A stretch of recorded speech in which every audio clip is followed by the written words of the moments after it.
Unang Hari, Kabanata 13. Samantalang nakatayo si Jeroboam sa harap ng altar sa Bethel upang maghandog, dumating mula sa Huda ang isang propeta ng Diyos. Inutusan siya ni Yahweh na sumpain ang altar na iyon.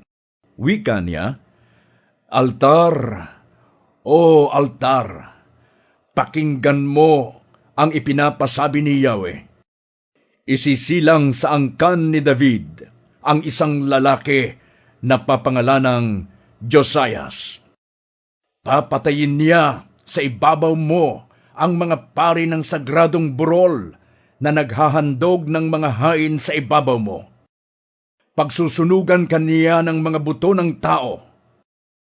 Sinabi pa niya, "Ito ang tanda na si Yahweh ang nagpapasabi nito. Magkakadurog-durog ang altar na ito at sasambulat ang mga abo na nasa ibabaw ng altar." Nang marinig ni Haring Jeroboam ang sumpang iyon laban sa altar ng Bethel, itinuro niya ang lingkod ng Diyos at pasigaw na iniutos, "Dakpin ang taong yan!"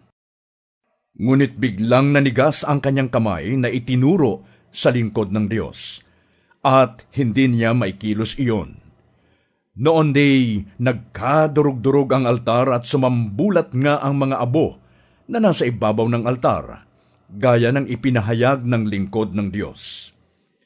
Nakiusap ang hari sa lingkod ng Diyos, "Ipanalangin mo ako sa Diyos mong si Yahweh at hilingin mong magbalik sa dati ang aking kamay." Nanalangin nga ang lingkod ng Diyos kay Yahweh at gumaling ang kamay ng hari. Inanyayahan ng hari ang lingkod ng Diyos na sumama sa kanya at kumain sa kanyang bahay at pinangakuan pang bibigyan ng gantimpala. Ngunit tumanggi ang lingkod ng Diyos. "Kahit na po ibigay ninyo sa akin ang kalahati ng inyong kayamanan, hindi ako sasama sa inyo. Hindi rin ako kakain ng anuman dito, sapagkat sinabi sa akin ni Yahweh na huwag akong kakain o iinom ng anuman, at pag-uwi ko'y huwag akong magbabalik sa aking dinaanan." Nag-iba nga ng daan ang propeta ng Diyos, at hindi dumaan sa dinaanan niya patungo sa Bethel. Nang panahong iyon, may isang matandang propetang nakatira sa Bethel. Dumating ang kanyang mga anak na lalaki at ibinalita ang mga nangyari sa Bethel ng araw na iyon. Isinalaysay nila ang ginawa ng propeta ng Diyos at ang nangyari sa hari. "Saan siya dumaan nang siya'y umalis?" tanong ng ama. Itinuro ng mga anak ang dinaanan ng propeta ng Diyos na nanggaling sa Huda. "Ihanda ninyo ang asnong sasakyan ko," utos ng ama. Inihanda nga ng mga anak ang asno at sumakay ang propeta. Hinabol niya ang propeta ng Diyos at inabutan niyang nagpapahinga sa lilim ng puno ng ensina. "Ikaw ba ang propeta ng Diyos na nanggaling sa Huda?" tanong niya. "Ako nga po," sagot naman ito. "Sumama ka sa akin sa aming tahanan upang makakain," anyaya ng matandang propeta. Sumagot naman ang propeta ng Diyos, "Hindi po ako maaaring sumama sa inyo pabalik.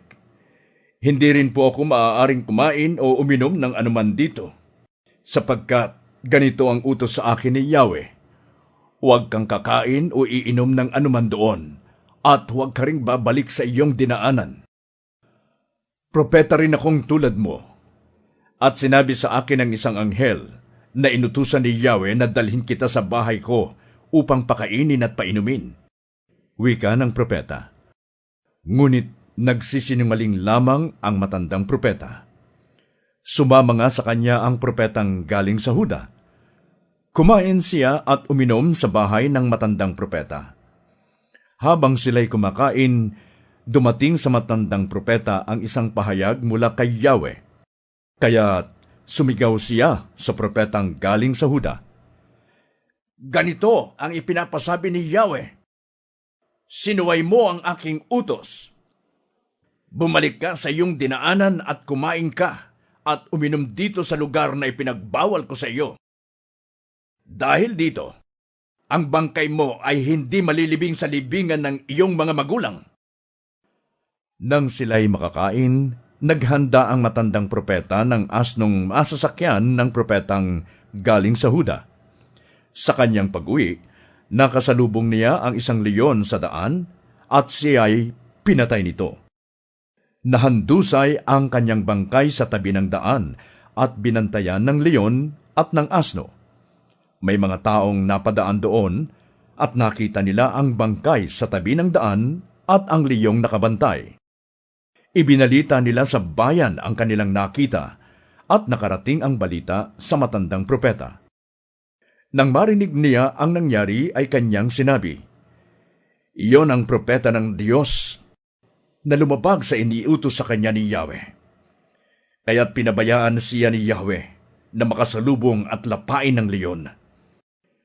Pagkatapos, inutusan niya ang kanyang mga anak na lalaki na ipaghanda siya ng asnong masasakyan.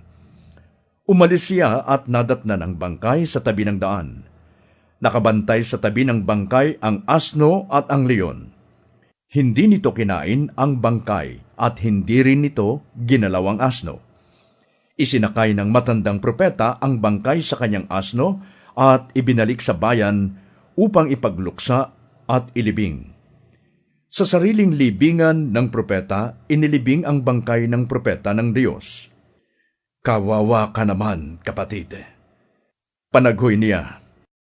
Nang mailibing ang bangkay, sinabi ng propeta sa kanyang mga anak na lalaki, "Kapag ako'y namatay, dito rin ninyo ako ililibing, katabi ng kanyang mga buto, sapagkat matutupad ang mga sinabi niya sa utos ni Yahweh, laban sa altar ng Bethel at laban sa lahat ng sagradong burol ng Samaria." Sa kabila ng ganitong mga pangyayari, hindi tumigil si Jeroboam sa kanyang masamang gawain.